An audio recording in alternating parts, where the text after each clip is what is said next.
29 వారు కడుపున తిని తడిసిరి, వారు ఆశించిన దానిని ఆయన అనుగ్రహించెను. వారి ఆశ తీరక మునిపే ఆహారం ఇంకా వారి నాలుగులో ఉండగానే దేవుని కోపము వారి మీదకి దిగను. వారిలో బలిసిన వారిని ఆయన సంహరించెను, ఇశ్రాయేలీయుల్లో యవ్వనులను కూల్చెను. దేవునికి స్తోత్రం కలుగుతాడు. ఎవరు చెప్పేశాడు ఆయన? యవ్వనస్తులు, బలిసిన వారిని. ఎందుకని? దేవుని మహిమపరచలేని వారు, దేవుని కొరకు జీవించలేని వారు ఉన్నా ఒకటి, లేకపోయినా ఒకటే. దేవునికి స్తోత్రం. నీకు దేవుడు ఎవరో తెలియదు అనుకుందాం, అది వేరు. దేవుడు ఎవరో తెలిసిన తర్వాత ఆయన మాటలు వినకపోతే నువ్వు ఆయనకు అనవసరం. అందుకే నేను చాలా మంది దేవుడికి అప్పగించేశాను, ప్రార్థన చేయడం మానేశాను చాలా మంది కోసం. ఎందుకో తెలుసా? చెప్పి విసిగిపోయి ప్రభా పరిశుద్ధాత్మ తెచ్చినాడు, నువ్వు ఆగేందుకు బాగా అని ప్రభుకి అనుభవం చేశాను. మరి ఇప్పుడు ఆయన ఏం చేస్తాడో ఆయన ఇష్టం. హల్లెలూయా. ఎందుకంటే ఇక్కడ మాట నీకు చూపిస్తాను. 106వ కీర్తన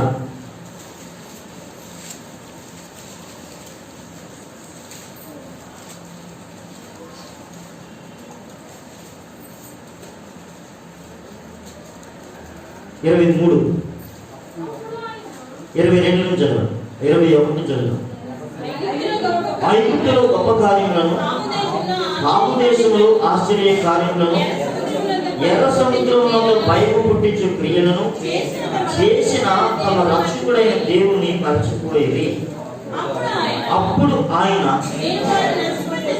నేను వారిని నశింపజేసేదనెను. అయితే ఆయన వారిని నశింపచేయకుండానట్లు ఆయన కోపము చల్లార్చుటకై ఆయన ఏర్పరచుకొనిన మోషే ఆయన సన్నిధిని నిలిచి ఎవరు అడ్డుపడ్డారండి? ఎవరు మోషే? దైవజనుడు. దేవుడు లేపెద్దాం అనుకున్నాడు, ఎందుకు నాకు ఉపయోగపడుతుంది చెంగద్దాం అనుకున్నాడు. మోషేలు చెప్తున్నాడు, కాపురి మోషేలు వెళ్ళలేదు, ఆ సంఘం చూస్తున్నాడు. కానీ మోషే ఏం చేసాడు? నీవు చంపదలుచుకుంటే మొట్టమొదటి నన్ను చంపు, తర్వాత వారు చూడండి.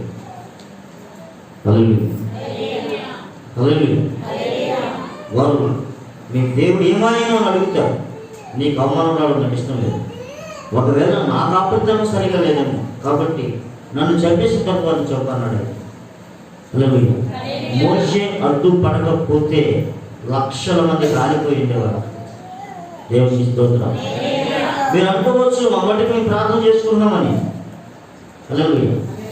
దైవజనుడు సంఘం కోసం ప్రార్థన చేయకపోతే సంఘానికి అధోగతి ఉంటుంది. ఎప్పుడు దైవజనుడు ప్రార్థన మానేస్తాడు అంటే దేవుడు చెప్తాడు, నువ్వు వారి కోసం ప్రార్థన చేసినా నేను లేనను అని. ఎవరు చెప్తాడు? ఏమంటే దేవుడు ప్రార్థన చేయొద్దంటాడా? తప్పనిసరిగా చేయొద్దండి. ఎందుకు చేయొద్దంటాడంటే విసిగిపోయి. చూడండి 25వ గ్రంథము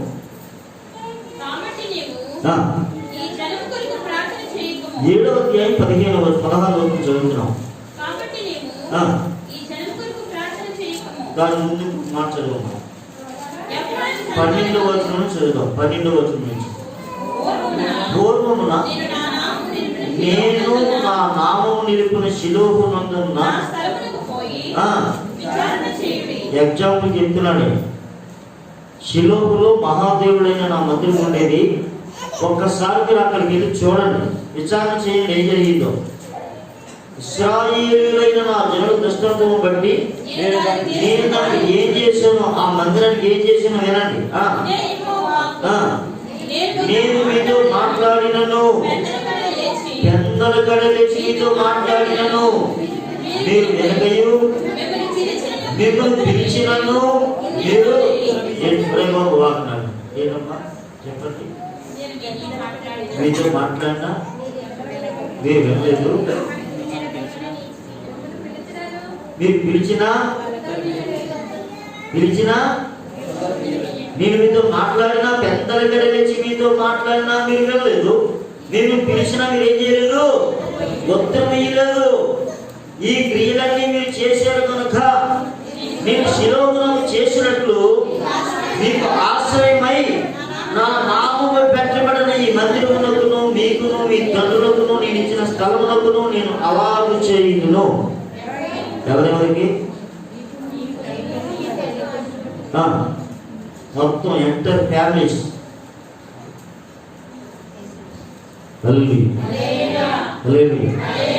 చాలా మంది భక్తులు రాలేనట్టు, కొందరు భక్తులు కనపడలేదు, అప్పుడప్పుడే కనపడుతున్నారు. మరి ఏ పని ఉందో ఏదో వంక చెప్తూ ఉంటారు. మా ఆయన అడగండి, మా ఆయన అడగండి. నీ బతుకు బాగుంటే, నీ జీవితంలో ప్రార్థన ఉంటే నీ మొగుడిని ఆయన చూసుకుంటాడు. అది లేదు ముందు మనం. ఎఫ్రాయిము సంతానము మీ సహోదరులందరినీ నేను వెళ్ళగొట్టినట్లు మిమ్మల్ని నా సన్నిధి నుంచి వెళ్ళగొట్టుదును. కాబట్టి నీవు ఈ జనము కొరకు ప్రార్థన చేయకము, వారి కొరకు మొరనైనను ప్రార్థనైనను చేయకము, నన్ను బతిమాలు కొరకుము, నేను నీ మాట వినను. దేవుని స్తోత్రం. ఏం చెప్పాడమ్మా? నేను నీ మాట. ఎవరు చెప్తున్నాడైనా? ధైర్యంతో చెప్తున్నాడు, నేను నీ మాట. వారు నా మాట వినలేదు, నా మాట వినలేదు కోసం వీధికి ప్రార్థన చేయడం. వారు నన్ను ధృవీకరించారు, నన్ను ధృవీకరించిన వారి కోసం వీధికి ప్రార్థన చేయడం. వారు నేనే అక్కర్లేనప్పుడు నువ్వెందుకు ప్రార్థన చేయడం? అదే నేను చాలా మంది చెప్తా ఉన్నాను. నేను నీ కోసం ప్రార్థన చేస్తాను, ప్రభు నాకు డబ్బు అయిపోయింది, ఎక్కడి నుంచి నేను కరెక్ట్గా ఉంటాను నువ్వు చెప్పు, నీ కోసం నేను ప్రార్థన చేస్తాను. నువ్వు దేవుడి సన్నిధిలో కరెక్ట్గా లేకుండా నేను నీ కోసం ప్రార్థన చేసినా పని జరగదు. యేసు ప్రభువే స్వయంగా వచ్చినా ఏమీ జరగదు. లేదు, యేసు ప్రభువే స్వయంగా వచ్చినా ఏమీ కూడా జరగదు. ఎందుకని? యేసు ప్రభువే సువార్త ప్రకటించిన మారని ప్రజలు ఉన్నారు. యేసు ప్రభువే సువార్త ప్రకటించిన మారని రాపికుళ్ళు అనమాట. 20 సంవత్సరాలు ఉన్నాయి ఇప్పుడు రాళ్ళు, 20 సంవత్సరాలు ఉన్న రాళ్ళు ఉన్నాయి.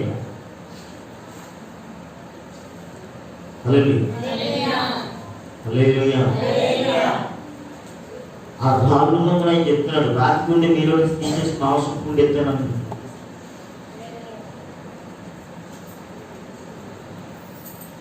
ఆయన ఏం చేయడం ప్రార్థన?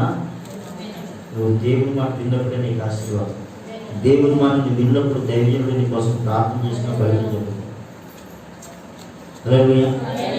నా ఇష్టానుసరంగా నేను ఉంటానంటే ఆయన ఇష్టానుసరంగా ఆయన కూడా చేస్తాను. రాష్ట్రాలు భయపెడుతున్నారంటే మిమ్మల్ని భయపెట్టాల్సిన అవసరం నాకు. లేదు, మీలో ఒకరు పోతే 7 వస్తారు. నువ్వు కాన్ఫిడెన్స్. హల్లెలూయా, హల్లెలూయా. రామన్ గారు ఒక మాట చెప్పారు, కడవడైనవి కర్మ పాలు, భక్తి కలిగి కూడు పట్టెడైనను చాలు. గాడిద పాలు పొందుడునే వేస్తే మీలో దేవుని కొరకు పని చేయలేని వాళ్ళు 700 మంది ఉంటే నాకు ఉపయోగం ఏంటి? హల్లెలూయా. నువ్వు దేవుని కొరకు ఉపయోగపడకుండా నువ్వు క్రికెట్ కోసమో, బ్యాడ్మింటన్ కోసమో, లేదా డబ్బుల కోసమో, పని కోసమో ఎక్కడెక్కడో తిరిగి ఫ్రెండ్స్ కోసం తిరిగితే నీ వల్ల నాకేంటి దేవునికి ఉపయోగం? దేవుడు లోకంలో ఎంజాయ్ చేయడం చెప్పట్లేదు, మొదటి స్థానం దేవుడిదే. ఆట పాటలు ఆడటం దేవుడు చెప్పట్లేదు, మొదటి స్థానం దేవుడిదే. ఆట పాటలు అంటే ప్యాకెట్లు అయిపోయి. స్తోత్రం. హల్లెలూయా, హల్లెలూయా, హల్లెలూయా. కనుక నేను ఈ మధ్యకాలంలో చాలా కాలం పాటు చూస్తూ ఉన్నాను. బాప్తిస్మం ఇచ్చిన దగ్గర నుంచి కొందరు ఎవరిస్తులు చూస్తున్నాను. వారు ప్రభుత్వాలు ఉండట్లేదు, వారు ఉన్న లోపాలు వారికి ఉన్నాయి. ప్రభుత్వాల బాప్తిస్మం తీసుకున్న దగ్గర నుంచి ఈ రోజు వరకు దశంభాగం ఇవ్వలేని వాళ్ళు కూడా ఉన్నారు ఈ రోజు వరకు. కనుక నాకు అనవసరం, అది ఇస్తున్నారా లేదా నాకు అనవసరం. కానీ దొంగలకి పన్నువకాశం లేదన్నాడు. ఈ మాట మీద కొంచెం ప్రభుత్వాలకు రావట్లేదు. నేను దేవుని వదిలేశాను, నువ్వు చూసుకొని ఆయన అని. అప్పుడు నాకు బాగా తగ్గింది. ఏం తగ్గింది? బాగా తగ్గింది. లేకపోతే గుళ్ళంతా బరువైపోతూ ఉండేది. లేదు, ఆ బాగా ఎప్పుడైతే తగ్గింది నేను ఫ్రీ అయిపోయాను. వచ్చారని పోతే నాకే ఆయన చూసుకుంటాను. ఆత్మనిచ్చినాడు ఆయన. ఇలా నీ పరిశుద్ధాత్మ ఇచ్చినాడు. అది హల్లెలూయా. రాత్రి చెప్పినట్టు ఒక మాట, పరిశుద్ధాత్మ పొందిన వాక్య స్వరానికి లోబడకపోతే నీకు వచ్చేది వ్యభిచారాత్మ, స్త్రీ అయినా పురుషుడైనా. అలా వ్యభిచారులు అయిపోయిన వాళ్ళు ఎక్కడి నుంచి వెళ్ళిపోయిన వాళ్ళు వ్యభిచారులు అయిపోయారు, బొగ్గులు ఉన్నాయి కానీ జాగ్రత్త. మీరు ఎవరితోనైనా చెలగట్టు మాడండి, అగ్నితో, దేవుని అగ్నితో మాత్రం చెలగట్టు మాడద్దు. అక్కడ వాక్యం ఉంది, నా మాట అగ్ని వంటి ఏంటది, పండ్లను బదులు చెయ్యు. ఇక్కడ వేలకోలం ఆడతాడు. ఇంకా నేను వాక్యం స్టార్ట్ చేయండి. కుమార్తె చెప్పింది సండే స్కూల్ పిల్లల విషయంలో. చాలా మంది సండే స్కూల్ పిల్లలు 8:30కి 9 గంటలకి వస్తూ ఉన్నారు. ఇంటి దగ్గర మీరు ఏం చేస్తూ ఉన్నారు? మీ పిల్లలు మీకు సరి చేయట్లేదా?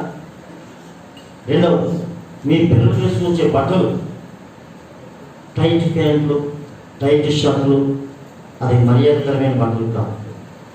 పోయిన వారం ముందు వారం ఇంకొక మాట చెప్పాను నేను. పెరిగిన వారు, పెద్దయిన వారు అంటే వివాహమైన వారు, పెద్దయిన వారు అంటే వివాహమైన వారు చుడీదార్ వేసుకోండి, తప్పనిసరిగా ఒళ్ళంతా కప్పే బట్టలు. మీరు వేసుకునే చీర కంటే చుడీదార్ వేసుకోండి. కానీ వేసుకునే ప్యాంట్లు, టైట్ ప్యాంట్లు, జీన్ ప్యాంట్లు వేసుకుంటే మర్యాదగా బయటకు వెళ్ళిపోమని 2 వారాల కింద చెప్తున్నాను. అటువంటి బట్టలు ఒకవేళ మీరు వేసుకుని వస్తే అర్జెంట్గా వెళ్ళి రాసుకోండి. ఇదివరకు ఏం జరిగిందంటే, ఒక 2 అమ్మాయిలు బట్టలు వేసుకుని వచ్చారు. నేను దగ్గరికి పిలిచి మెల్లగా చెవిలో చెప్పాను, తల్లి ఇవి ఇంటికి వెళ్ళి బట్టలు మార్చుకొని రా అన్నాను. మరలా రాలేదు, మరలా రాలేదు. స్తోత్రం. వచ్చినా ఒకటే, రాకపోయినావు. దేవునికి స్తోత్రం. హల్లెలూయా, హల్లెలూయా, హల్లెలూయా. మనం వేసుకునే బట్ట ఎట్లా ఉండాలి? మర్యాదకరంగా, నాగరికరంగా ఉండాలి. టైట్ ప్యాంట్లు, స్కిన్ టైట్ ప్యాంట్లు, తొడలు కనపడే ప్యాంట్లు అటువంటివి వేసుకుంటాం. అలాగే అబ్బాయిల గురించి చెప్తా ఉన్నాం. బొత్తాయిలు పెట్టుకునేటప్పుడు ఎంతవరకు బొత్తాయిలు పెట్టుకోవడం, అంతేగాని బొత్తాయి ఇప్పేసి రౌడీ గ్యాంగ్ లాగా, బేవర్స్ గ్యాంగ్ లాగా మర్యాద కలిగిన దేవుని పిల్లలు మనం లోకానికి మాదిరి. కనుక మన బట్టలు పెట్టి, మనం వేసుకుని వస్త్రాలను పెట్టి మనకి సమాజంలో విలువడు. హల్లెలూయా, హల్లెలూయా. పిండి చేతులు తగిలి చేసి బయట లోకానికి వదిలేసి ఈ పక్క బయటకు వదిలేస్తే ఎన్ని కామెంట్లు వస్తాయి నాకు ఏం తెలుసు. హల్లెలూయా. ఎవరో విషయం ఎందుకండి, అలా ఉన్న ఆటోని నేనే భయంకరంగా ఏడిపించుకోండి, వెళ్ళి నడుము కొట్టుకునివ్వండి, ఈ మీద చేసి కొట్టివ్వండి. నేనే కారణం, ఆ ఆటతలం ఉంది, అందులో నెంబర్ 1 నేను. హల్లెలూయా. కనుక ఆడది దేవుని బిడ్డ, దేవుని బిడ్డలాగే ఉండాలి, అసహ్యకరంగా ఉండకూడదు. హల్లెలూయా. కుమార్తె చెప్పినట్లుగా ఇక పైన మీ పిల్లలు బాగుండు, ఆజ్ఞకి కాదు, రిక్వెస్ట్ కాదు, మీకు ఆజ్ఞాపించట్లేదు, మిమ్మల్ని బతిమాలనుకోవట్లేదు. మంచి తరం ఈ లోకానికి ఇవ్వాలని మీరు కోరుకుంటే మీ బిడ్డలు మంచిగా ఉండాలి. భవిష్యత్ కాలంలో పెద్దలను గౌరవించేవారుగా, దేశానికి ఉపయోగపడేవారుగా ఉండాలంటే వాళ్ళ సమయాన్ని సండే స్కూల్ పంపించండి, వారికి ఇవ్వడం నేర్పించండి. దేవుడి సన్నిధిలో వారికి వేయడం నేర్పించండి, ఇవ్వడం నేర్పించండి, పెద్దలను గౌరవించడం నేర్పించండి. దేవుడి స్తోత్రం. ఇప్పుడు మా తల్లి బంగారు తల్లి ఉంది, ఈ పేరు పేరు ఒక్కసారి ఆలోచించు. ఈ అమ్మాయి అంటే నాకు చాలా ఇష్టం. ఎందుకు ఇష్టమో చెప్పండి. చాలా తడుపుకోకుండా అబద్ధం చెప్పేస్తాను. అసలు తడుపుకునే పనే ఉంటుంది. ఏమే బాబా ఇంటికి ఏం చేయాలంటే మా అమ్మ పాలు కలుగుతుంది, నాకు అంతే చేయలేదు. అలాగే కనీసం ఆవు ఇప్పటి వరకు గుణింతల వరకు కూడా రా అమ్మాయి, ఈ అమ్మాయి కూడా అనుకుంటున్నాను. అర్థమవుతుందో కారణం ఎవరు? కూర్చో, నువ్వంటే నాకు చాలా ఇష్టం చెప్పాను కదా చిన్నప్పుడు. నేను స్తోత్రం జీవరా లేక జీవరా అంటే 10 రోజులు కానీ అర్థం లేదు. ఎంత 10 రోజులు అంటే అలా స్కూల్లో ఎవరో నీ పేరు ఏమిట్రా అంటే ఏమి రావండి అన్నాడు. ఏమిటి ఏమి రావండి రే నీ పేరు రా, నా పేరు అంటే ఏమి రావండి. ఏమి రావు కాదు, ఏవి రావు, ఏ వెంకట్రావు. హల్లెలూయా. అలాగే ఈ అమ్మాయికి కూడా ఏమీ రావు. స్తోత్రం. ఎప్పుడైనా సండే స్కూల్కి వస్తుంది, ఖాళీగా ఉంటే అలా పంపిస్తే, ఖాళీగా ఉంటే వస్తుంది, అంత బిజీ అన్నమాట. హల్లెలూయా, హల్లెలూయా. కూర్చోమ్మా, కూర్చోండి. నా తల్లి ఒకసారి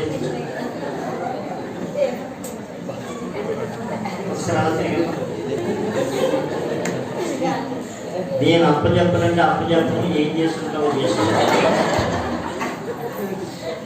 మీరు అలా మాట్లాడతారని మా అమ్మ తీసుకొస్తాను. కూర్చోండి. ఏమీ రావు, ఏమీ రావు. హల్లెలూయా. ఎన్నో ఇవ్వాలంటున్నారు, అంటా ఉంటారు. ఫాస్ట్ గారు ఫుల్ పర్మిషన్ మీకు ఇచ్చాము, మీరు ఎలా కొట్టుకుంటారో అలా కొట్టుకున్నాను. ఏమండి పోలీస్ కంప్లైంట్ ఇచ్చిందా? చిన్నపిల్లల కోసం కాదు, పెద్దల కోసం చెప్పాను. యవనస్తుల కోసం, యవనస్తురాలకి తల్లి చెప్పిన మాట, మీరు ఎలా కొట్టినా పర్లేదు. స్తోత్రం, హల్లెలూయా. మరి పోయినసారి నాకు థాట్ దయచేసి ఎట్లా చేసారో తెలియదు, తెచ్చారమ్మా, తెచ్చాను. హల్లెలూయా. రా మొత్తం అంతా ప్లేస్లో మీ ఇద్దరే ఉన్నారు. ఈడు నువ్వు ఈడు. హల్లెలూయా. ఎక్కడ పడతానో తెలియదు, రోడ్డు మీద పడతాను, కాలేజీ చూసి పడతాను, ఎక్కడ పడతానో తెలియదు. నాకు అథారిటీ వచ్చేసింది. స్తోత్రం, హల్లెలూయా. సత్య అసూత్రం ఏంటా, నన్ను కూడా పడతారన్నా, ఎవరినైనా పడతాను. హర్ష అక్కడ మంచోడు, హర్ష పోలీస్ మంచోడు, బాగా తింటాడు.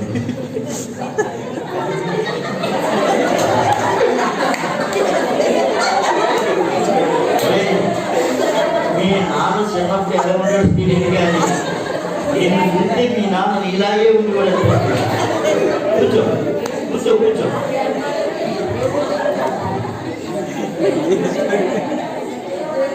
హల్లెలూయా, హల్లెలూయా.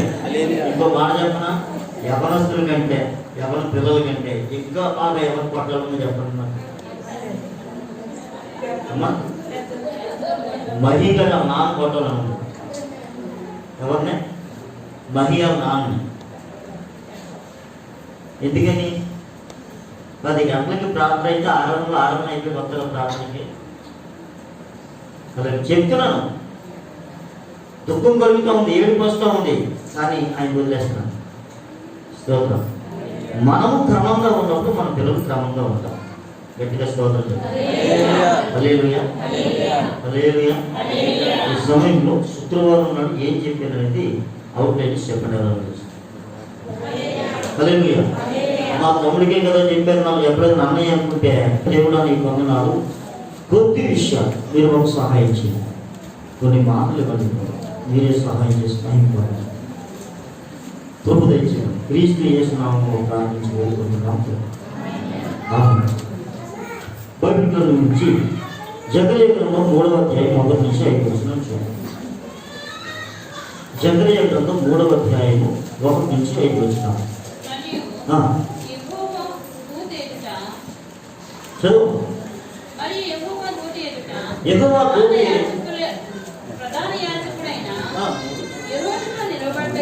యెహోషువ నిలబడ్డయు, సాతాను ఫిర్యాది అతని కుడిపార్శ్వమున నిలబడ్డయు, అతడు నాకు కనబరిచెను.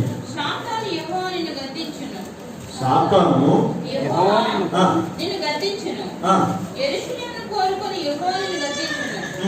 ఇతడు అగ్నిలో నుండి తీసిన కొరవ వలెనే ఉన్నాడు కదా అని యెహోవా దూత సాతానుతో అనెను. యెహోషువ మలిన వస్త్రములు ధరించిన వాడే. చదవండి చదవండి. యెహోషువ మలిన వస్త్రములు ధరించిన వాడే దూత సముఖంలో నిలవబడి ఉండగా, దూత దగ్గర నిలిచి ఉన్న వారిని పిలిచి ఇతని మైల బట్టలు తీసివేయుడని ఆజ్ఞాపించి, నేను నీ దోషమును పరిహరించి ప్రశస్తమైన వస్త్రములతో నిన్ను అలంకరించుచున్నాను అని సెలవిచ్చాను. దేవునికి స్తోత్రం కలుగును. వాక్యం జాగ్రత్తగా అర్థం చేసుకోండి. మరియు యెహోవా దూత ఎదుట ప్రధాన యాజకుడైన యెహోషువకు నిలబడియు, సాతాను ఫిర్యాది అయి అతని కుడిపార్శ్వము నిలబడియు, అతడు నాకు కనబరిచెను. సాతాను, యెహోవా నిన్ను గద్దించును, యెరూషలేమును కోరుకుని యెహోవా నిన్ను గద్దించును, ఇతడు అగ్నిలో నుండి తీసిన కొరవ వలె ఉన్నాడు కదా అని యెహోవా దూత సాతానుతో అనెను. యెహోషువ మలిన వస్త్రములు ధరించిన వాడై దూత సముఖములో నిలబడి ఉండగా, దేవునికి స్తోత్రం కలుగును. హల్లెలూయా. ఇక్కడ దైవజనుడు లేక ప్రధాన యాజకుడైన యెహోషువ ఉన్నారు. ప్రధాన యాజకుడు యెహోషువ ఉన్నాడు.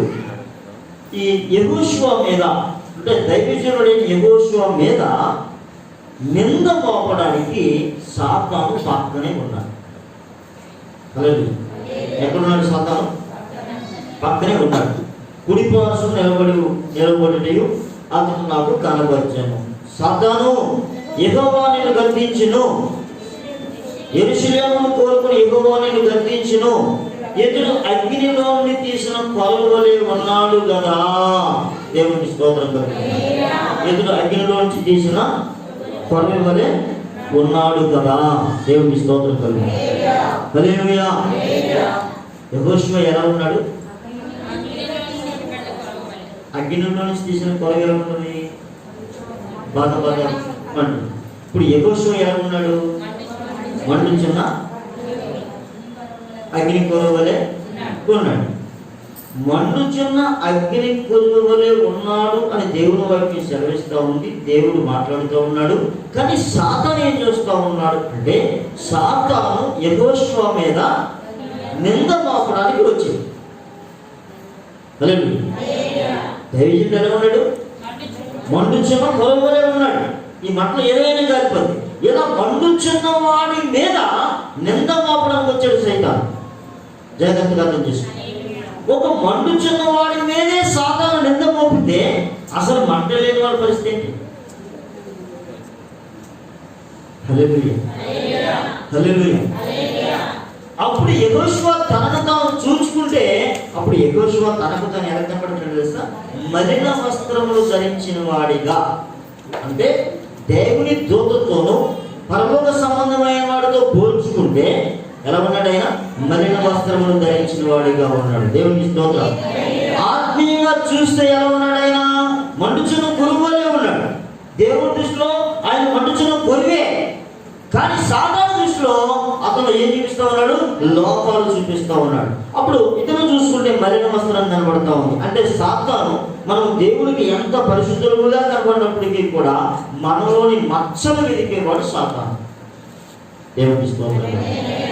మనం ఏం వెతుకుతాడు? వాడు మచ్చలు వెతుకుతాడు. ఎక్కడ మనం దొరుకుతామో వెతుకుతాం. హల్లెలూయా. మోషే శవం గురించి దేవుని దూతలు వచ్చారు తీసుకుని వెళ్ళడానికి. ఆత్మను సైతాను కూడా వచ్చాడు. దేవుడు మోషే గురించి చెప్పే మాట, మోషే నా ఇల్లంతలో నమ్మకమైన వాడు అన్నాడు. మరి సైతాను ఎందుకు వచ్చాడు? హల్లెలూయా. సైతాను నేరమవుతా ఉన్నాడు. నీవు మోషేతో ఆ బండతో మాట్లాడని చెప్పావు, కానీ మోషే ఏం చేశాడు? బండను కొట్టాడు కదా. అది దేవుడు ఆయన చూసుకోవాలి. దేవుడు ఆయన చూసుకున్నా. మోషే దేవుడు దీన్ని చూసుకున్నా. ఎందుకంటే ఆ బండ క్రీస్తే. హల్లెలూయా. మాట్లాడుకున్నాడు. కానీ మోషే విసిగిపోయాడు. లక్షలాది మంది ప్రజలు ఏం చేయడైనా విసిగిపోయి, దేవుడు నేనుగానే కదా అని చెప్పి ఆయన కోపం వచ్చేసి, అప్పగించినప్పుడు నువ్వే కదా అని చెప్పి ఆయనకు కూడా ఏమొచ్చిందో గురించి కోపం వచ్చి ఆ బండను కొట్టాడు. అందుకు దేవుడు ఏం చేసేది తెలుసా? మోషే అని ఆ పర్వతం వేసించి, అదిగో చూడు కనాను, అదే కనాను అని చూపించాడే. కానీ కనానులోనికి మోషేని చేసుకుని వెళ్ళదు. దేవుని స్తోత్రం.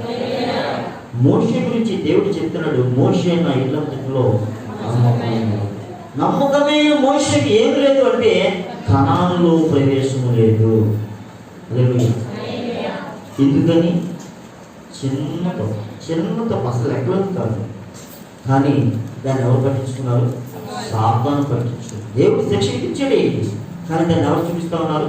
సాతాను చూపిస్తూ ఉన్నాడు. అంటే క్రీస్తు రక్తంలో విమోచింపబడిన మన మీద ఎప్పుడు కూడా ఎవరి కళ్ళు ఉంటాయంటే సాతాను కళ్ళు ఉంటాయి. నీవు ఎలా ఉన్నావు, నీ పరిస్థితి ఎలా ఉంది, నీ మాట ఎలా ఉంది, నీ తీరు ఎలా ఉందని చెప్పి సాతాను ఎప్పుడు మనం ఏం చేస్తుంటాడు? వాచ్ చేస్తూ ఉంటాడు. దేవుని స్తోత్రం కలుగుతుంది. మనం ఎవరు చూడలేని మనం అనుకుంటాం, కానీ వాడు ఏం చేస్తూ ఉంటాడు? ప్రతిదీ గమనిస్తూ ఉంటాడు. మన ఆంతర్యం కూడా వాడు చూస్తూ ఉంటాడు. దేవుని స్తోత్రం కలుగుతుంది. అంటే అందు గురించి పేతురు భక్తుడు ఒక మాట చెప్పాడు. పేతురు పత్రిక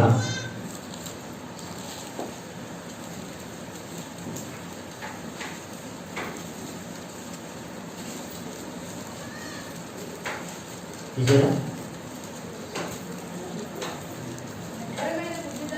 నిబ్బరమైన బుద్ధి కలిగిన వారే. పేతురు రాసిన మొదటి పత్రిక 5వ అధ్యాయము 8వ మాట. నిబ్బరమైన బుద్ధి కలిగిన వారే మెలకువగా ఉండండి. నిబ్బరమైన బుద్ధి కలిగిన వారే మెలకువగా ఉండండి. హల్లెలూయా. లోకమున్నట్టుగా, లోకంలో ఉన్న తీరున్నట్టుగా దేవుని మీద ఉండకూడదు. ఒకటి నిబ్బరమైన బుద్ధి, కదల్చబడని బుద్ధి. అందుకే ప్రభు ఏమంటే, యెహోవా యందు నమ్మకం ఉంచేవారు కదలగా నిత్యము నీరు చూసి ఏమనుకోవడం. మరి లోకం ఎన్నో చెప్పచ్చు, కానీ వారు మాత్రం తీసుకున్న నిర్ణయాన్ని ఇంటో అడ్డు వెళ్ళరు. ఎమానుయేల్ పాస్టర్ గారు యాక్సిడెంట్ అయింది. రాజమండ్రి రాజానగరంలో యాక్సిడెంట్ జరిగింది. ఆ యాక్సిడెంట్ జరిగినప్పుడు చెయ్యి ఇలా చీలిపోయింది. ఇలా అడ్డంగా ముందు వెళ్ళిపోయారు 5 మంది, వెనకాల నేను ఇంకో బ్రదర్ ఉండిపోయింది. వెనకాల పడి శబ్దం వెళ్ళి వెనక్కి వెళ్ళాం. వెళ్ళినప్పుడు పాస్టర్ గారు ఒక దగ్గర పడ్డాడు. బండి ఏమి ఎక్కడో ఉంది, నేను ఒక దగ్గర ఉన్నాడు. ఏంటో వెనకాల కూర్చున్నాను, ఇంకో దగ్గర ఉన్నాడు.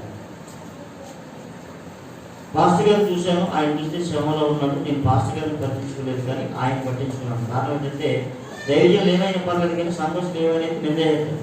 అందుకే ఆయన పట్టించుకున్నాను. ఎప్పటికైనా చేయకుండా వదిలిపోయింది. ఆయన పక్కకు తీసుకురావడానికి చూసాం. ఈ లోపలి పాస్టర్ గారి సంతేని చూస్తే అది వేసుకున్న బట్ట ఇలా తీశాను. రక్తం ఆ పౌడిలో కొట్టినాను. వెంటనే నాతో ఉన్న బ్రదర్ కంగారు పడిపోయి బయటకు క్యాన్ వేశారు. టవల్ తీసుకొని ఆ చర్మాలు 2 చర్మాలు కలిపి గట్టిగా కట్టి అప్పుడే పక్కన కూర్చోబెట్టి హెల్మెట్ బయటెట్టారు. అప్పుడు ఆ వ్యక్తిని కూడా తీసుకుని కూర్చోబెట్టి వీళ్ళు ఫోన్ చేస్తూ వచ్చారు. తీసుకుని వెళ్ళాము. పాస్టర్ గారికి ఫోన్ చేశాను. పాస్టర్ గారు వేణికి పెట్టి వచ్చానని చెప్పాను. ఈ మాట కొంత అర్థమైపోయింది, ఎందుకంటే అర్థంలో ఆలోచించాం. సరే వచ్చాం. ఇది స్వస్థత పొందడానికి చాలా మంది చెప్పారు. పాస్టర్ గారు గుర్తుపడతాయి, 10 పడతాయి, 16 పడతాయి, ఏవేవో చెప్పారు. ఆయన మాత్రం ఎట్టి పరిస్థితుల్లో లొంగలేదు. దేవుడు స్వస్థపరిచి ఈ స్వస్థత సాక్ష్యం ఎలా ఉందో ఒక ఎగ్జాంపుల్ చెప్తాను. కథలో కదలాక ఈ పక్కనే వేరుమూలం వెళ్ళాం ఎమ్మెల్యే గారికి ఒకసారి. అక్కడ ఒక అమ్మాయి కొట్టేసుకున్నది. సిమెంట్ కాదు, మామూలుగా కాల్చుకుంటా. అమ్మాయి పేరు బాను అనుకుంటా. ఏం జరిగిందని అడిగాను. అయ్యా మ్యారేజ్ పెడితే చేయకపోయిందండి. మరి చేయకపోతే సిమెంట్ కొట్టేసుకోవాలి కదా, ఈ కొట్టేసుకుని ఎందుకు వేసుకున్నాం అని అడిగాను. సిమెంట్ కొట్టి వేసుకోవాలంటే నిజమే, మరి దేవుడు బాగు చేస్తాడని, దేవుడు అతికిస్తాడని ఉండిపోయాడండి. మరి ఈ కొట్టి ఎందుకు వేసేమన్నా, మా ఇంట్లో బాగా వేసానండి, చుట్టుపక్కల బాగా వేసుకున్నాను తప్ప నేనైతే వేసుకోను. సరే నువ్వు బాగు చేస్తాడని ఎలా నమ్ముతున్నావు అని అడిగాను. నేను ఎవరో అమ్మాయి తెలియదు. అప్పుడు అమ్మాయి చెప్పిన సాక్షి ఏంటంటే, పెద్దాపురంలో చిరవంగ సంఘంలో ఉందండి. అక్కడ పాస్టర్ గారు ఇమ్మానుయేల్ గారు, ఆయన చెయ్యి భయంకరంగా చీరిపోయింది, మేము చూసాము. దేవుడు ఆయన స్వస్థపరిచినప్పుడు విరిగిపోయిన ఎముక ఎందుకు బాగు చేయగలరు? దేవుడు చూస్తావు. సరే మంచిది, మీరు ఎక్కడానికి దేవుడు అడిగితే మాకు కూడి చిరవంగ సంఘం అండి అని ఒకే సంతోషంగా వెళ్ళినా. దేవుడి స్తోత్రం. ఏం ప్రయాణం చేసింది? విశ్వాసం ప్రయాణం చేసింది. దేవుడి స్తోత్రం. హల్లెలూయా. ఈ స్వస్థత వచ్చిన తర్వాత ఇమ్మానుయేల్ గారు కూర్చోబెట్టి అందరికీ చెప్పిన మాట ఏంటంటే, భవిష్యత్తులో దీనికంటే భయంకరమైనవి రావచ్చు, కానీ నన్ను హాస్పిటల్కి తీసుకుని వెళ్ళను అని మాట మీరు ఇవ్వాలి అన్నారు. దేవుని స్తోత్రం. అంటే ఎలాంటి పరిస్థితి వచ్చినా హాస్పిటల్కి తీసుకుని వెళ్ళాలని మాట. అప్పుడు ఆ విధంగా అప్పుడు కూడా ఏం చేయాల్సి వచ్చింది? మాట ఇవ్వాల్సి వచ్చింది. ఏది విశ్వాసం కంటే గొప్పది పాస్టర్ గారు. దేవుని స్తోత్రం కలిగింది. జైవంతో చెప్పించాం, ఇంకా ఎవరెవరితో చెప్పించాం, ఎవరు చెప్పినా అవి బాగలేదు. దేవుని స్తోత్రం కలిగింది. హల్లెలూయా. కనుక ఎందుకు ఈ మాటలన్నీ చెప్పానంటే, నిబ్బరమైన బుద్ధి. ఒకసారి తీసుకున్న నిర్ణయం అది దైవ సంబంధమైన నిర్ణయం అయినప్పుడు దేవుని కొరకు ఏమైనా నిర్ణయం అయినప్పుడు ఆ నిర్ణయం నుంచి ఎవరు ఏం చేయకూడదు, ఎటు అటు తొలగకూడదు. నిబ్బరమైన బుద్ధి కలిగిన వారై మెలకువగా ఉండండి. ఎందుకు మెలకువగా ఉండాలి? నువ్వు ఆత్మీయ జీవితంలో కొండలను చూసేవా, సాతాను నేను ఏ విధంగానైనా దాడి చేయొచ్చు, నేను అవిశ్వాసం పాలు చేయొచ్చు, వాళ్ళని వీళ్ళని చూపించవచ్చు. కొన్నిసార్లు అంటారు పెద్ద పెద్ద దైవజనులు కూడా మెడిసిన్ వాడుతూ ఉన్నారంటే తప్పనిసరిగా వాడుతున్న బైబిల్ చెప్పలేదు. కానీ ఎవరి విశ్వాసం వాడు, ఎవరి విశ్వాసం వాడు. ఒక పాస్టర్ గారు నాకు ఫోన్ చేసి అన్నారు, ఆయన ఏమంటే 10th క్లాస్ ఎగ్జామ్స్ రాసినప్పుడు అందరూ పాస్ మార్కులు పెడతారు, ఒక సబ్జెక్ట్ పోతే ఫెయిల్ అయినట్ట పాస్ అయినట్ట అన్నాడు. ఫెయిల్ అయినట్ట. అలాగే ఒక విశ్వాసం కూడా కొన్ని మిగతా విషయంలో లోపం అయితే ఆయన ఉద్దేశం ఏంటంటే ఆభరణాలతో బాప్తిస్మం ఆయన ఇస్తాడు, అలా ఇవ్వకూడదని ఉద్దేశంతో ఆ బాప్తిస్మం ఇస్తామన్నప్పుడు మీరు కూడా అలా ఇవ్వండి. ఒక విశ్వాసం మీకు ఉంది ఓకే, కానీ విశ్వాసం ఉన్నంత మాత్రాన ఆభరణాలతో బాప్తిస్మం ఇవ్వకపోతే నష్టం ఏంటి? పెద్దదేం కాదు, అన్నింటిలో కరెక్ట్గా ఉన్నావా అన్నట్టు ఆయన మాట్లాడాడు. అప్పుడు నేను ఒక మాట చెప్పాను, నేను చెప్పింది పక్కన పెట్టేశాను, ఆయన మా అమ్మాయితో మాట్లాడుతూ ఉన్నాను. అప్పుడు మా అమ్మాయి అడిగింది, మరి ఎగ్జామ్ పోయినప్పుడు తప్పనిసరిగా ఆ సబ్జెక్ట్ పోయిందండి, మరి పాస్ అవ్వాలి అనుకున్నవాడు మళ్ళీ కట్టి పాస్ అవుతాడండి అని. పాస్ అవ్వాలని కోరుకున్నవాడు ఏం చేస్తాడు? కట్టి పాస్ అవుతాడండి. అలా కాదండి, కట్టి పాస్ అవుతారండి గ్యారంటీగా. కాబట్టి ఏ సబ్జెక్ట్ పోయిందో ఆ సబ్జెక్ట్ మళ్ళీ ఏం చేయొచ్చు, పాస్ అవ్వచ్చు. నేను ఫెయిల్ అయిపోయాను, ఎందుకు అనుకోవాలి? దేవునికి స్తోత్రం. మనం ప్రతి అవసరత తీర్చే దేవుడు మనకి తోడై ఉన్నాడు.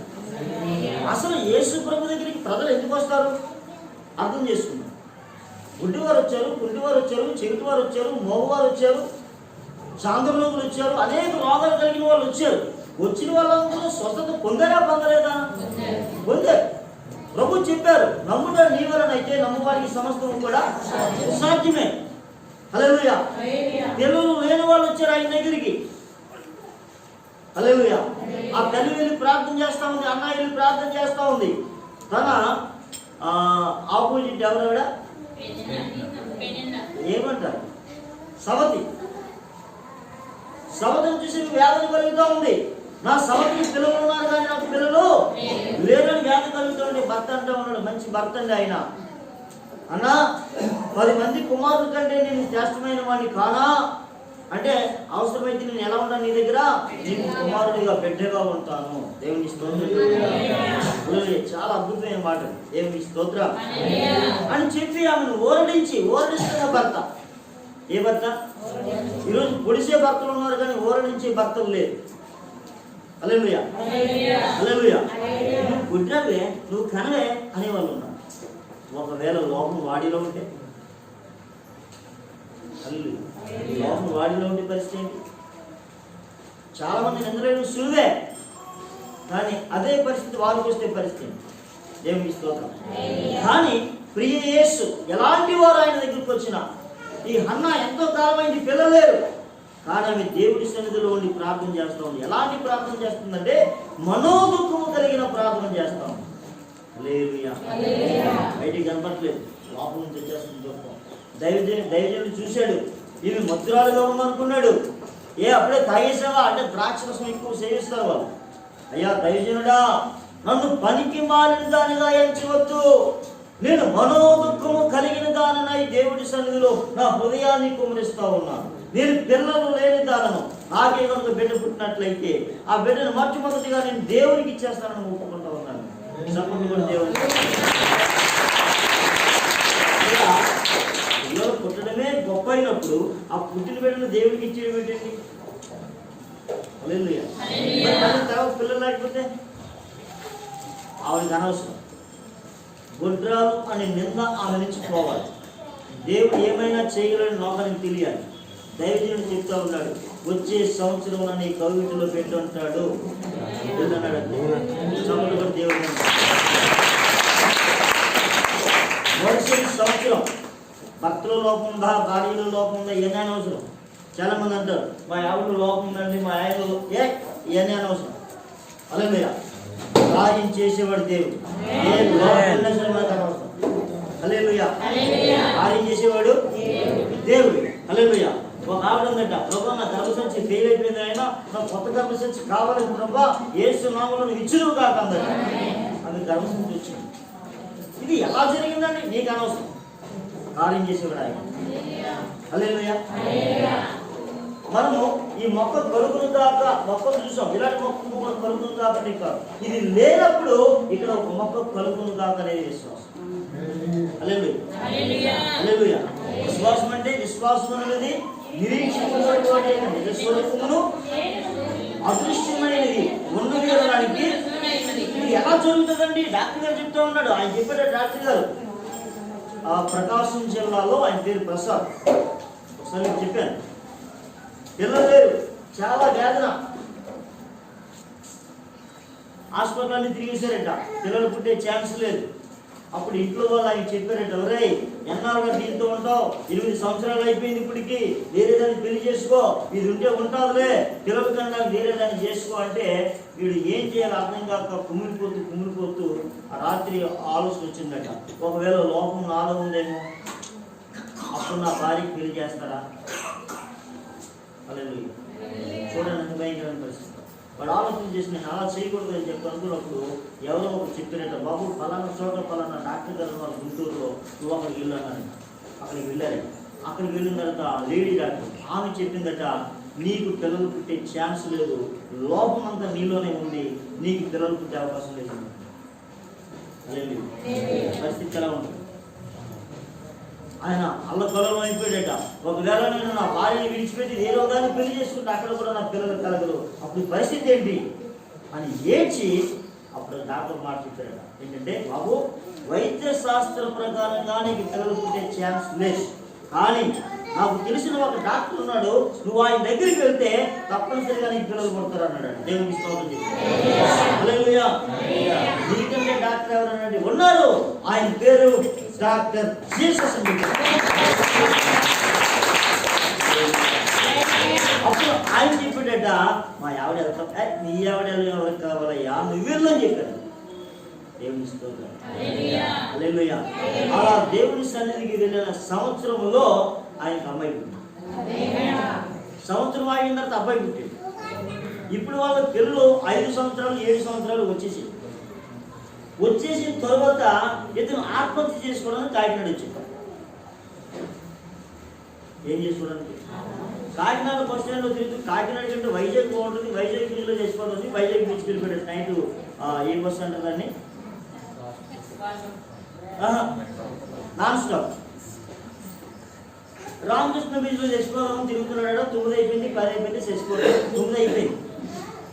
మళ్ళీ ఏదో ఆపుతుందనమాట. ఈ లోపల రోడ్డు మీదకి వచ్చాడు. ఈయన అక్కడికి వెళ్ళాను, ఆటో ఎక్కుతున్నాను, నా చేతిలో బైబిల్ చూస్తాడు. మీరు ఎవరండి అన్నాడు. నేను చర్చికి వెళ్తున్నాను, నేను కూడా వస్తాను అన్నాడు. ఇక్కడ 3 చర్చిలు ఉన్నారేమో వెళ్ళాను. ఎందుకని? వస్తానన్నా నేను తీసుకెళ్ళాలి, నా దగ్గర రూపాయలు లేవు. అదే మీరు కానీ ఇక్కడ దగ్గర లేదని మీతో వస్తాను అన్నట్టు. రాను డబ్బు పెట్టుకొని చెప్పలేను, నాకు మొహమాటం.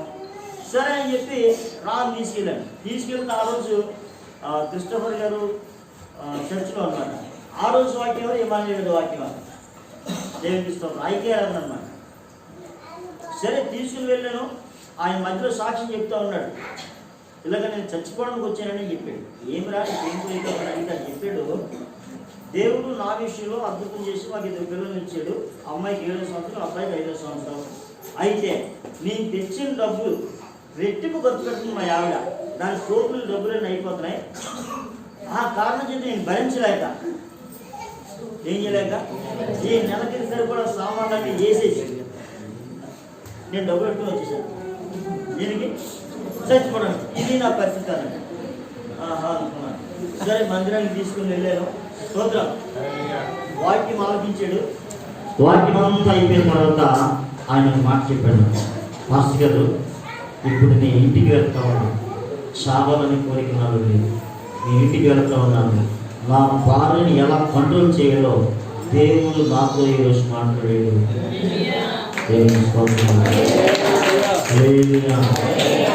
ఎవరన్నా జీవితంలో చేశారు? యేసు ప్రభు ఎవరంటే ఆయన ఏ బాధతో ఏ సమస్యలతో అక్కడికి వస్తారో వారి జీవితంలో అద్భుతాలు చేసేవాడండి ఆయన. దేవునికి స్తోత్రం కలుగునుగా. హల్లెలూయా, హల్లెలూయా. కనుక ఇదిగో నేను యేసు ప్రభువును నమ్ముకున్నాను, నాకు ఏమీ జరగలేదంటే నీకు నిబ్బరమైన బుద్ధి లేదు, నీలో నిలకడ లేదు. నువ్వు ప్రభువునే నువ్వు ఆశ్రయించినట్లయితే తప్పనిసరిగా అద్భుతం జరుగుతుంది. ఏమండి, అంటురోగమైన కుష్ఠరోగాన్ని బాగు చేసిన దేవుడికి గర్భఫలం తెలవడం అసాధ్యమా? 2 చేపలు 5 రొట్టెలు 5,000 మందికి పంచిపెట్టిన దేవుడికి మన జీవితంలో చిన్న కార్యం చేయడం ఆయనకి ఇబ్బందా? పొంగుతున్న సముద్రాన్ని సముద్రమా నెమ్మదించని చెప్పిన దేవుడికి మన జీవితంలో కార్యం చేయడం అద్భుతమా? ఎముకల లోయలో ఉన్న ఎముకలను ఒకదానికొకటి అతికించి ఒక సైన్యంలో మార్చిన దేవుడికి మన జీవితంలో ఏదైనా చేయడం సాధ్యమా? కాదే. దేవునికి స్తోత్రం. అయితే మన విశ్వాసం ఎలా ఉంది అది చూస్తూ ఉన్నాడు. అందుకే చెప్తాడు పేతురు గారు, నిబ్బరమైన బుద్ధి కలిగిన వారు మెలకువగా ఉండండి. మీరు మెలకు తప్పారు అంటే, మీ విశ్వాసం వెనక్కి లాగారు అంటే, మీ ఆత్మీయ జీవితాన్ని పాడు చేసుకున్నారు అంటే మీరు సైతాన్ని గడికి దొరికిపోయారు. అందుకే సైతాన్ని ఎలా ఉన్నాడట, ఎవరిని మిరింగులోనా అని గర్జించు సింహం వలె వెతకుచు తిరుగుతున్నాడు. ఎలా తిరుగుతున్నాడు సైతాను? సింహం వలె. Is not a line. వాడు సింహం కాదు, సింహం ప్రభువు యేసు ఏదో ఒక సింహం. కానీ వీడు కూడా ఎలా తిరుగుతూ ఉన్నాడు? సింహం లాడి తిరుగుతూ ఉన్నాడు, కానీ సింహం కాదు. హల్లెలూయా, హల్లెలూయా. ఇది నక్క. ఏంటిది? ఇది నక్క. మనసులు పాడు చేసే నక్క. నక్క మైండ్ ఏంటి? ఎప్పుడు ఇతరులని పాడు చేసే మైండ్. ఇటువంటి నక్క ఆలోచన కలిగిన వాళ్ళు కొందరు ఉంటారు. విశ్వాసంలో ఉన్న వారిని కూడా వెనక లాగేసే వాళ్ళు ఉంటారు. దేవుని స్తోత్రం. కలవరపరిచే వాళ్ళు ఉంటారు. దేవుని స్తోత్రం.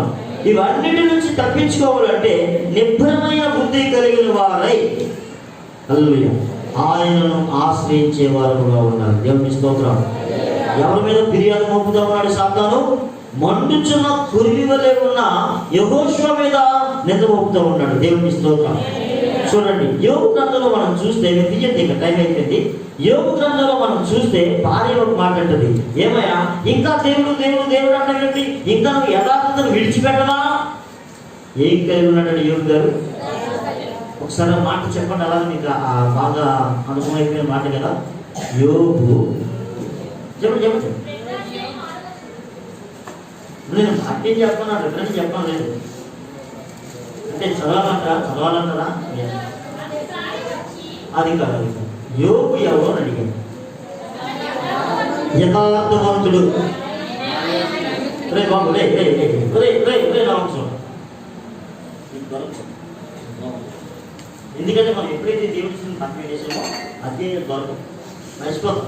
ఆది కాలం ప్రకటన వరకు విషయాలు మర్చిపోయి యోబు అంటే నూతన వెతుకుతాం, యోహాన్ అంటే పాత వెతుకుతాం.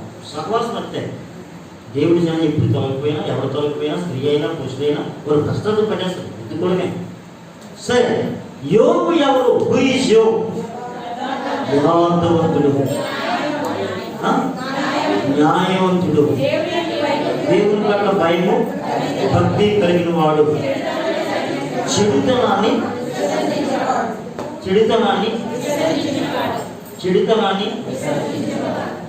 విసర్జించడానికి విడిచిపెట్టడానికి తేడా అమ్మా. విసర్జన అనే మాట 2 వాడికి ఉపయోగిస్తారు. మల మూత్ర అంటే అసహ్యమైంది, అది అసహ్యమైంది. అసహ్యమైంది ఏమవుతుంది? విసర్జింపబడతావు. విడిచిపెట్టడం వేరు, విసర్జించడం వేరు. ఇక్కడ యోబు చెడుతనమును విసర్జించిన వాడు, అంటే అసహించుకున్నవాడు ఆయన. దేవుని స్తోత్రం. హల్లెలూయా. ఇలాంటి యోబు విషయంలో, ఇటువంటి గొప్పవారి విషయంలో దేవుడు సాక్ష్యం చెబుతున్నాడు. యోబు వంటి మనుషుడు ఎవడు అన్నాడు భూమి ఎవడు లేడు. అటువంటి యోబు మీద సైతాన్ అధికారం దేవుడి దగ్గర పర్మిషన్ పొంది తీసుకున్నాడు తప్ప సైతానికి వెళ్ళడానికి అధికారం మాత్రం లేదు. ఎందుకంటే దేవుని పట్ల భయం భక్తి కలిగిన వారి చుట్టూ ఆయన దూత కాపలా ఉంటారు. ఎవరి కాపలా ఉంటారు? మనం ఏమనుకుంటాం? నేను వంటుతానండి, నాకు ఎవరు ఉన్నారండి, సెలెక్ట్ పోతుంది. నువ్వు ఎప్పుడైతే యేసు ప్రభువు నమ్ముకున్నావో నీ చుట్టూ ఎవరున్నారు తెలుసా? ఒక సమూహం. ఒక దూత ఎక్కడ నుంచి చెప్పింది? ఒక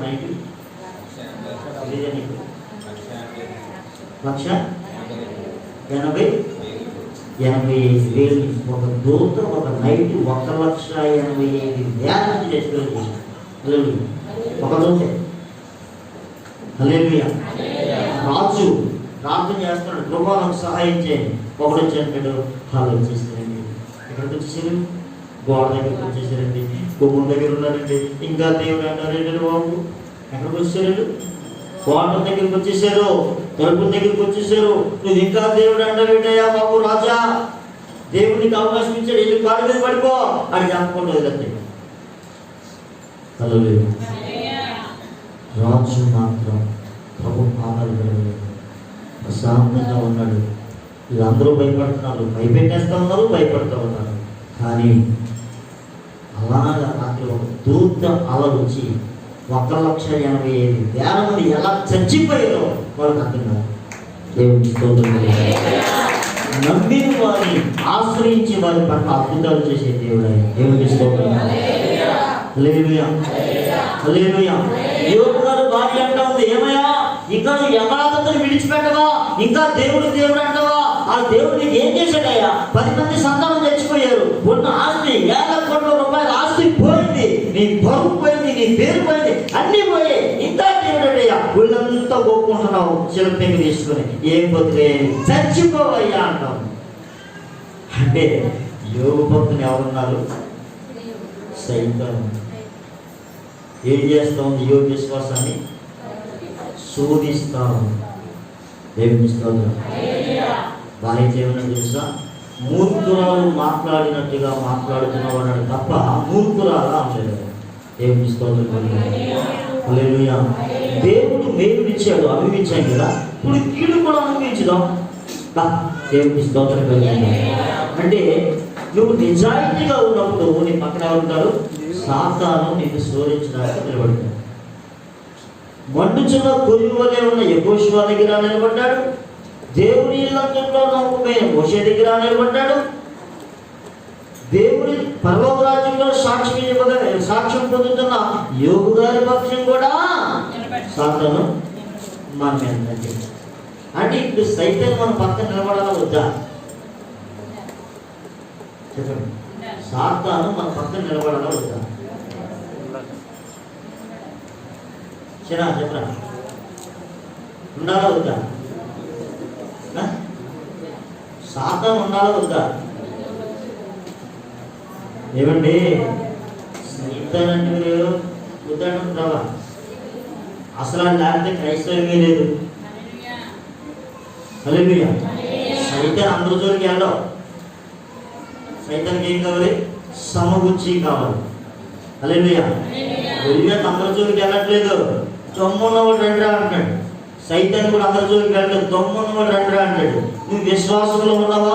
నీ దగ్గరికి వస్తాడు. నువ్వు దైవ విశ్వాసంలో ఉన్నావా? నీ దగ్గరికి వస్తాడు. నువ్వు పరిశుద్ధతలో ఉన్నావా?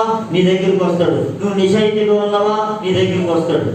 ఏ విషయంలో నువ్వు కరెక్ట్గా ఉన్నావో ఆ విషయంలో నీ దగ్గరికి వస్తాడు. నిన్ను పడగొట్టడానికి. ఎందుకు పడగొట్టడానికి? హల్లెలూయా. అందుకే దేవుడు చెప్తున్నాడు, నిర్భరమైన బుద్ధి కలిగి ఉన్నాడు ఆయన. దేవునికి స్తోత్రం. హల్లెలూయా. లేకపోతే వికటాట్టహాసం చేస్తూ ఉంటాడు. ఏ అట్టహాసం?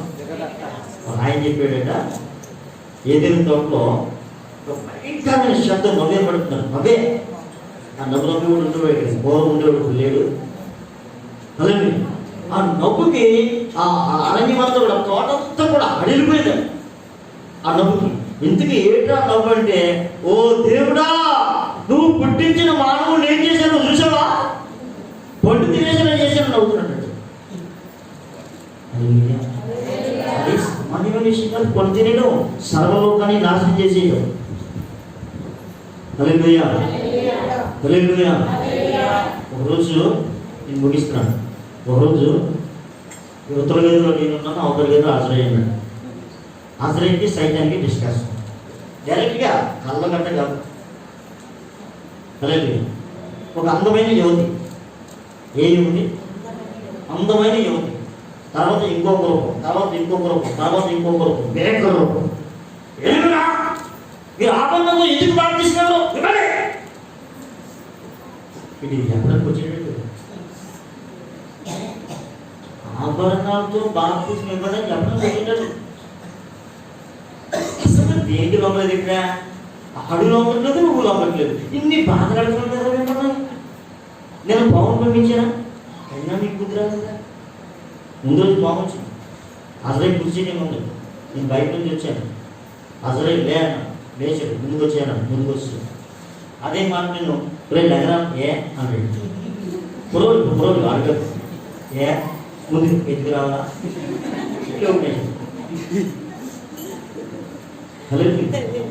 అలాగే కొన్నిసార్లు విధేయత ఉండాలి. విధేయత ఇంపార్టెంట్. ఒకసారి ఆ మామిడి తోటలో కుర్రోడు మామిడికాయలు కోసుకున్నాడట. ఆ నాన్న దూరం చూసాడట. అబ్బాయి అన్నాడట. ఇలా చూసాడట. పడుకోరా అన్నాడట. కూర్చోన్నాడట. కూర్చున్నాడట. పడుకోరా అన్నాడు. పడుకున్నాడట.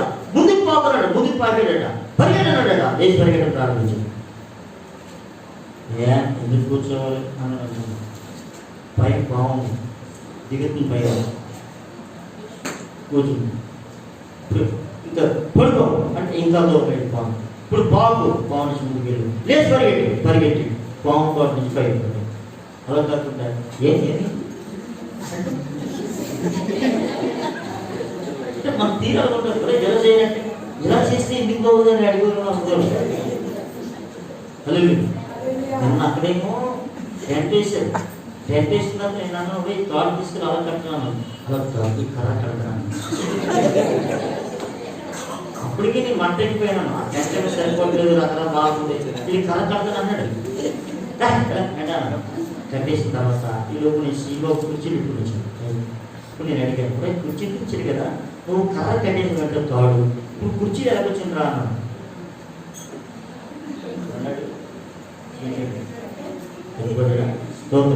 కొన్నిసార్లు పాపం పాస్గా తెలియదు అనుకుంటా ఉంటారు, సలహాలు ఇస్తూ ఉంటారు. హల్లెలూయా. కనుక ఏది చెప్పామో అదే చేయాలి. దేవుడికి స్తోత్రం. హల్లెలూయా. దాన్ని ఏమంటారంటే విధేయత అంటారు. ఎక్స్ట్రా ఇంకా చేయకూడదు. హల్లెలూయా. సరే మనం ఎక్కడి నుంచి ఎక్కడికి వచ్చింది?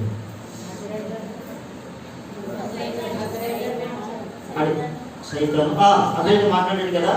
పాము నమ్మించారు కదా, మీరు లోకాలు ఎదురా అన్నాడు. పాము వచ్చింది, నేను లేకుండా లేచాడు, పాము చంపేశాను. చంపేసిన తర్వాత ఆ మాటలో జరుగుతున్న విషయం ఇది. నేను వెళ్ళేసరిగా విజేతనుడు నన్ను ఆడు వచ్చేతనుడు అని పోయాడు. పోయేసరికి ఏంటన్నా అసలే అడుగుతాడు, ఫాస్ట్కి ఏంటంటే ఇలా వచ్చేది. సరే చూసుకున్నాను. ఆడు ముందు ఆడు 4 రూపాయలని మేము చూసాం బయట, అక్కడ ఏం చేయబోతున్నాడు. సరే మళ్ళీ బయటకు వస్తే మళ్ళీ పాము, మళ్ళీ 4 రూపాయలు. అది చెప్పాడు కదా నేను పంపించానని, మళ్ళీ పంపించాడు అనమాట. మళ్ళీ దాన్ని చెప్పేసి దేవుని స్తోత్రం. అందుకే నేను చెప్పే విషయం ఏంటంటే, వాడికి ఏ విషయం అంటే మంట? నువ్వు పరిశుద్ధంగా ఉండడము వాడికి మంట. దేవుని స్తోత్రం. హల్లెలూయా. ఒక పాస్టర్ నన్ను అడిగారు, దేవుళ్ళతో మాట్లాడాడు, సంఘం ఆయింది, నేను ఆయన చెప్పినట్టు చేస్తాను. దేవుని స్తోత్రం. అంటే నువ్వు పరిశుద్ధంగా ఉండడం సైతానికి ఇష్టం లేక ఏదో విధంగా ఆ విషయం నుంచి ఏం చేయాలని తొలగించాలని చూస్తాను. హల్లెలూయా. అందుకే ప్రభు చెప్తున్నాడు, నిపుణమైన బుద్ధి కలిగిన వారి మెరుపుగా ఉండండి. ఎవరిని నిమిదామా, ఎవరిని పడకూడదామని వాడు ప్లాన్ చేస్తూ ఉంటాడు. హల్లెలూయా. ఎలాంటి విశ్వాసం అందరి జోలికి వెళ్ళేవాడు, రోషంగా నిలబడిన వారి జోలికి వెళ్తాడు. కాబట్టి అమ్మా మీరు ఎవరైనా భయపడలేదు, సైతం వచ్చేద్దనేమో అనవసరంగా ఆడిపోసుకోగలరు. చాలా సైతంలో నేను పని చేస్తున్నాను, ఆ అనవసరంగా ఆడిపోసు నీ దగ్గరికి ఆడించుకుంటాడు. ఆడికి నీతో పనేటమ్మా, నువ్వు ఆడు ఒకటే. నువ్వు వాడు దొత్తువి, ప్రార్థన మానేసావు, ఉపవాసం మానేసావు, సొంతగొప్ప మేము కూడా చెప్పుకున్నావు, ఊరంతా తిరుగుతున్నావు, నీ దగ్గరికి ఆడించుకుంటాడు. నువ్వు నిజాయితీగా దేవుని మందిరంలో ఉంటే ఈవిడి సంగతి చూద్దామని అవుతాడు. సైతాన్ని స్థిరత్వం కూడా ఉంటుంది. పూర్ణ జ్ఞానమును పూర్ణ సౌందర్యము కలిగిన వాడిని బైబిల్ చెప్తాం. హల్లెలూయా. హల్లెలూయా. వాడిని తట్టుకోవాలంటే దమ్ము ఉండాలి. ఏముండాలి? ఆ దమ్ము ఎక్కడి నుంచి రావాలి? యేసు రక్తములో కడగబడిన నేను రక్షింపబడిన వాడును, రక్షింపబడిన దానను, నా మీద నీకు ఏ అధికారం లేదురా సైతానా అని చెప్పి దొంగనికుండాలంటే 3 విషయాలు అవసరం. ఆ మాట నేను చెప్పిస్తాను. ఏంటా 3 విషయాలంటే యేసు రక్తమే చేయాలి, అపవాది క్రియలకు యేసు రక్తమునకు జయం, అపవాది క్రియలకు జయం, యేసు రక్తమునకు సంపూర్ణ విజయం, అపవాది క్రియలకు 3 సార్లు ఏం చెప్పు, 5 సార్లు చెప్పవచ్చు కదా, 5 సార్లు చెప్పు, 3 సార్లు ఎందుకు చెప్తాను? దానికి కారణం ఏంటి? ఆ కారణం అంటే ఆ మాట చూడండి, ప్రార్థన చేస్తాం. ప్రకటన గ్రంథం 5.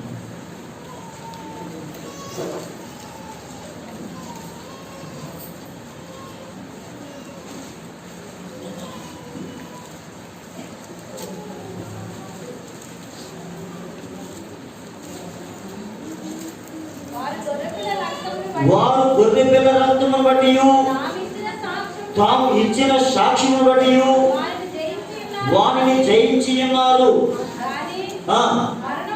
మరణము వరకు తమ ప్రాణములను ప్రేమించిన వారు కాదు. చప్పుడు కూడా దేవుని మాట్లాడు. మొదటిది ఏంటి? గొర్రెపిల్ల రక్తం. ఇక్కడ ఉన్న మన అందరం కూడా దేనిలో విమర్శించబడ్డాం? గొర్రెపిల్ల రక్తంలో. సైతాను వాడగొట్టే అధికారం ఎవరికి ఉందంటే గొర్రెపిల్ల రక్తానికి మాత్రమే ఉంది. రెండవది నీ సాక్ష్యం. యేసు ప్రభువును నమ్ముకున్నప్పుడు ఎలాంటి సాక్ష్యం ఇచ్చావో నువ్వు చచ్చే వరకు కూడా ఆ సాక్ష్యం కరెక్ట్గా ఉండాలి. హల్లెలూయా, హల్లెలూయా. అంటే యేసు ప్రభు ఉన్నప్పుడు ఏ మారు మనసు, ఏ ప్రత్యేకత్వం ఉందో చచ్చే వరకు కూడా అదే ప్రత్యేకత్వం. అంటే నీ సాక్ష్యాన్ని ఏం చేయాలి? కాపాడుకోవాలి. మూడవది మరణము వరకు తమ ప్రాణములను ప్రేమించిన వారు.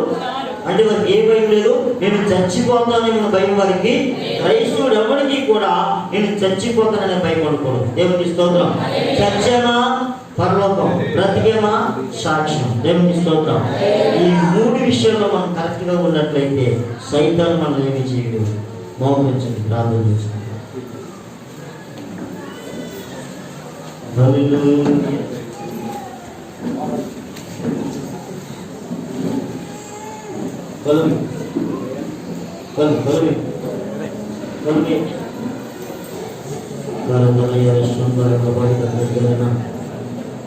నా ప్రియమైన తల్లి, నా ప్రియ సహోదరి సహోదరుడా, సర్వలోకస్తుడైన దేవుడు మనకు ఆశ్రయదుర్గంగా శ్వాసముగా ఉన్నాడు. ఆయన దగ్గరకు వచ్చేవాడిని ఎంత మాత్రం ఆయన త్రోసివేసేవాడు కాదు. నీ ప్రతి అవసరము తీర్చే దేవుడు, నీ ప్రతి అవసరము తీర్చే దేవుడు. ప్రేమ విషయంలో కొదువుగా ఉన్నావా? సహన విషయంలో కొదువుగా ఉన్నావా? దయ విషయంలో కొదువుగా ఉన్నావా? ప్రభా, నాకు ప్రేమించే మనసు ఇవ్వండి, నాకు ధ్యానం ఇవ్వండి, నాకు దయ చూపించే మనసు ఇవ్వండి, నాకు విశ్వాసం ఇవ్వండి, నాకు పరిశుద్ధత ఇవ్వండి. ఏ విషయంలో లోపంగా ఉన్నావో ఆ విషయం అడుగు. ఒకవేళ పిల్లలు లేకుండా ఉన్నావా? ప్రభువుని అడుగు, ప్రభువుని అడుగు, ప్రభువుని అడుగు. ప్రభా, నీవు నా బిడ్డలను దయచేయండి. అధికారంతో అడుగు. ఆయన నా తండ్రి అని అడుగు. మనుషులను చూడద్దు, లోకాన్ని చూడద్దు, ప్రభువుని మాత్రమే చూడు. నా తల్లి, నా దేవుడు నిన్ను ఫలింప చేసేదేగా ఉంచేవాడు ఆయన, నిన్ను ఆశీర్వదించేవాడు ఆయన, నిన్ను బలపరిచేవాడు ఆయన, నీ ప్రతి అవసరము తీర్చేవాడు ఆయన. ఆయన దగ్గరకు వచ్చేవాడిని ఎంత మాత్రమో త్రోసివేసేవాడు కాదు. సాతాను ఎప్పుడు కూడా మనలో లోపాలు వెతుకుతూ ఉంటాడు. యెహోషువ అగ్ని వలె ఉన్న యెహోషువతో వాడు చూస్తున్నాడు. మలిన వస్త్రం కనబడతా ఉంది. అయితే దేవుడితో చెప్తా ఉన్నాడు, ఇతని మలిన వస్త్రం తీసివేయండి.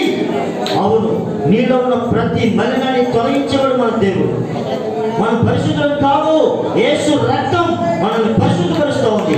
ఈ రోజు అడిగాం, ప్రభువా నన్ను పరిశుద్ధపరచండి. సైతాను నన్ను చూసినప్పుడు నాలో మలినం కనబడకూడదయ్యా. సాతాను నన్ను చూస్తే మలినం కనబడకూడదు ప్రభువా. నేను సాతాను ఎదురించడానికి మలినము లేనివాడిగా ఉన్నాను ప్రభువా. నా ప్రియమైన తల్లి, నువ్వు ఒంటరివి కాదు, దూతల సమూహమే నీకు తోడై ఉంటుంది. ఆయన మాట నమ్ము. ఎవరు నేను విడిచినా ఆయన విడిచేవాడు కాదు. మోషేకి తోడైన దేవుడు, మోషేకి తోడైన దేవుడు నీకు తోడై ఉంటాడు. యోబుకి తోడైన దేవుడు నీకు తోడై ఉంటాడు. యోబు జీవితంలో నిరీక్షణ అనేది లేకపోయినప్పటికీ కూడా యోబు నిరీక్షణ కలిగి ఉన్నాడు. మోషే జీవితంలో అద్భుతం చేశాడు. నీ జీవితంలో కూడా ఈ రోజు నువ్వు నమ్మితే నమ్ముట నీ వలనైతే నమ్మువానికి సమస్తము సాధ్యమని చెప్తున్నాడు. అది ఏ విషయమైనా సరే, పిల్లల ఆశ, అంతస్త, ప్రేమ, దయ, కనికరమ, నువ్వు ఏం అడుగుతావో అడుగు ప్రభుని. ప్రభా నాకు సహాయం చేస్తానే కానీ నిన్ను పోలేవనయ్యా. ప్రభా నీ నుంచి నన్ను దూరం చేయద్దయ్యా, నీ కృప నుంచి నన్ను దూరం చేయను. నీ ప్రేమకు నేను దూరం కాకూడదు ప్రభా. బంధువులకు దూరమైన పర్వాలేదు, ఈ లోకానికి నేను దూరమైన పర్వాలేదు. నీ నుంచి నన్ను దూరం చేయదు ప్రభా. అందరూ నన్ను విడిచిపెట్టిన పర్వాలేదు, అందరూ నన్ను ధృవీకరించిన పర్వాలేదు. నన్ను విడవద్దు ప్రభా, నన్ను విడవద్దు. నేను లేకపోతే నేను బ్రతకలేను. నీకు దూరంలో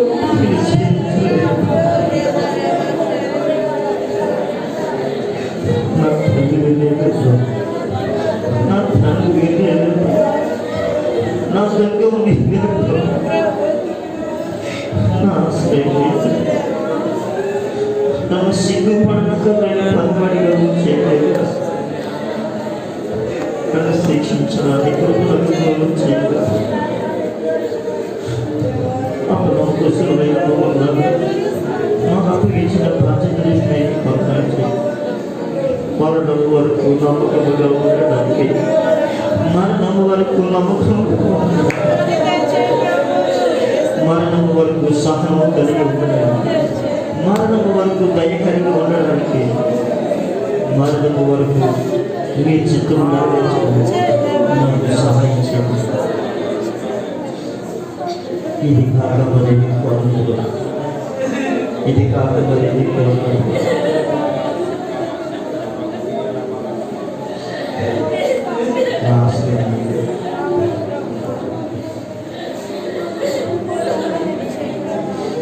లోకమంతా అనుభవిస్తున్నాను, నీవు నన్ను విడవద్దు.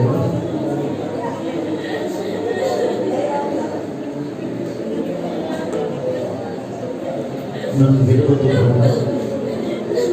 నా సహాయం నన్ను విడవద్దు, మా రక్షణ నన్ను విడవద్దు. ఇదిగో నీ పిల్లలు గర్భపడలు లేక వేదన చెందుతున్నాను. నీ బిడ్డలకు గర్భపడలు అడుగు ప్రతివాడు పొందనని చెప్పారు. అడుగు ప్రతివాడు పొందనని చెప్పారు. గర్భపడలు కావలసిన వారికి గర్భపడుతున్నారు, రక్షణ లేని వారికి రక్షణ. ఇదిగో నాకు ప్రార్థన రాలేదని రోధిస్తున్న నీ కుమార్ని జ్ఞాపకం చేసుకోండి. ఎలా ప్రార్థించాలో నేర్పించండి, ఎలా ప్రార్థించాలో నేర్పించండి. అన్య భాషలతో ధారాళముగా ప్రార్థన చేయడం నేర్పించండి. అన్య భాషలతో ధారాళముగా ప్రార్థన చేయడం నేర్పించండి. ప్రార్థన నేర్పించండి, ప్రార్థన నేర్పించండి. ఈరోజు నీ సన్నిధానంలో ఏ కొరతో వచ్చారు, ఏ లోటుతో వచ్చారు, ఏ భారంతో వచ్చారు, వారి జీవితంలో మేలు చేయండి. అప్పుల సమస్య నుంచి నా ప్రభుత్వం విడిపించండి, అప్పుల సమస్య నుంచి విడిపించండి. వడ్డీలు కట్టలేని పరిస్థితుల నుంచి బిడ్డలు విడిపించండి.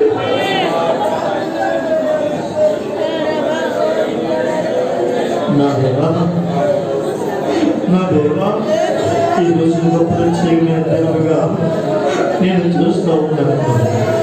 ఇది ఒక ప్రత్యేకమైన పరిశుద్ధ దినం, ఇది ఒక ప్రత్యేకమైన పునరుత్థాన దినం ప్రభు.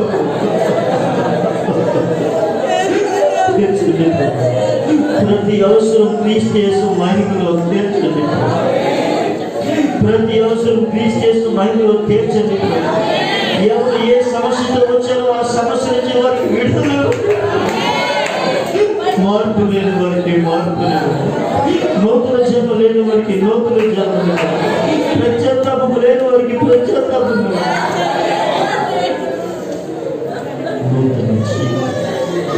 నూతన జీవితం అనుభవించండి. ఎవరైనా ఒక సహోదరుడు ప్రార్థించలేమని ప్రార్థించండి.